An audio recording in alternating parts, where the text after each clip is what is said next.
Thursday, the 8th of March, 2018. Welcome, everyone, to Business Morning. I am Bosin Umafai. It is the day set aside globally to recognize what women are doing and the challenges they face at home, at work, and everywhere else they are. So it's the day to highlight the success and footprints of women in the achievements of the world and the global humanity as a whole. So this is one day that a lot of celebrations and recognitions and events are taking place around the world, and the Nigerian Stock Exchange is also pitching into that on Custom Street. We'll get to that later on the program. Today is also very key as we received overnight the IMF Article 4 consultation report with Nigeria.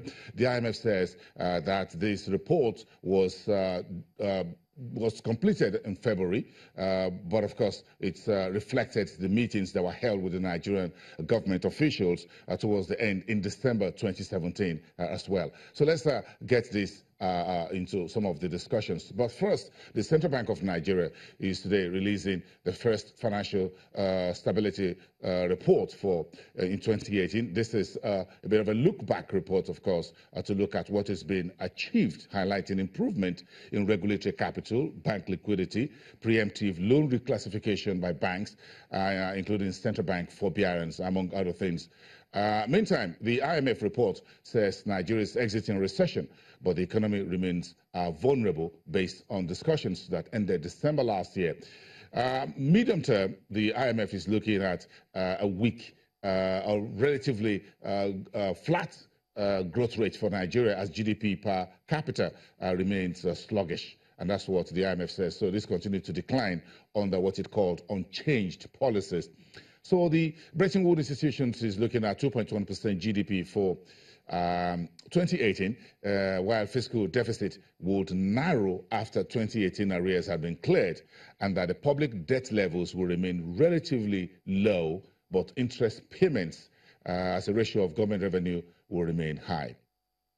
On the side of the monetary policy, the IMF says is okay with the 2017 policy tightening by the Central Bank of Nigeria, but some IMF directors, according to reports, urge the Central Bank to tighten monetary policy rate a little bit further, and the Central Bank should keep its fingers off the financing of the economy. Some of the IMF directors also want the Senate to confirm the president's nominees to the Board of Governors of the Central Bank, as well as members of the MPC. According to the report, in summary, the state of the banking sector, the IMF says the risks are rising, and this should be contained by the regulator, but says, thank you for the rule on dividend payments by weak banks, which was reissued a few weeks ago. The IMF wants asset quality of banks also to be reviewed. And on the FX side, of course, welcomed what's been done as far as the FX is concerned, but we'll welcome more commitment to unify the exchange rates and what actions to remove remaining restrictions around the FX and multiple exchange rate practices. In summary, that's what it looks like, what the IMF told Nigeria in its latest Article 4 report. But let's dive straight into the financial sector stability report that is being released this morning as we speak, hot off the press. And live here in the studios, Dr. Hassan Mahmood, who is the acting director in charge of financial policy and regulation at the Central Bank of Nigeria. Good morning. It's good to have you, sir. Good morning, boss. It's a very interesting thing today. Thank you. And we appreciate coming here bright and early as this report hits the street today. Give us a bit of a headline summary of this report on the state of the financial system. Yeah, generally, following from the IMF report that you've seen, they give a background of what is happening in the financial sector, particularly the banking sector. But what we've seen, the driving issues that are there were the NPLs, the asset quality that has been experienced in the banking sector. The decline has dissipated now. It's not as severe. It is though we're already above the regulatory threshold. But you see asset quality of banks are improving such that the liquid asset to total asset of the bank has increased. If you look at the release, the CBN annual report, as well as the liquid asset as a proportion of short-term liabilities of the bank engagement has also increased. So the banks generally have a liquid buffer. And if you also look at the capital side of the banks, although we have thresholds, right now the categories of banks we have, particularly the district banks, these are the systemic banks, are even above the 15% or 16% threshold we give them. Some of them are operating at 17%, 18%.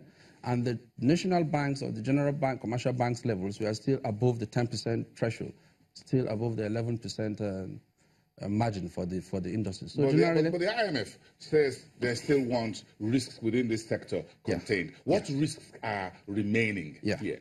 Technically, the risks are coming in from this NPL side because the exposures of the banks are, dissipated by this high NPL that we have in the industry. And these NPLs are coming in from the oil and gas sector. About 29 to 30% of the bank's exposure is to the oil and gas sector. We knew what happened to that sector, the decline. Remember that this is 2017 report, and the pickup in the prices were beginning of 2017. So the decline in oil prices, the decline in production from the Nigerian side due to what is happening at the Niger Delta region affected the performance of credits to that sector. And that accounted substantially for the rise in NPL we see. We also saw a decline in government revenues. And don't forget that we also have high domestic debt, and those debts, some of them are contractual debts. So if you have government revenues, this contracts, some of them are exposed to the government, and you have declined government revenue. You had issues of salary issues from states, which affect personal loans. So those issues that were there affected the performance of these credit facilities, which are actually exogenous to the banks anyway. However, the central bank, through its surveillance processes, have made sure that banks make adequate provisions for these exposures, such that if it requires them to have additional capital to support those exposures, we ask them to do that. Are these risks that you've outlined, are they strong enough to give a cause for worry to depositors, shareholders, the entire financial system? I don't think they are, because our measurement criteria is prudential thresholds.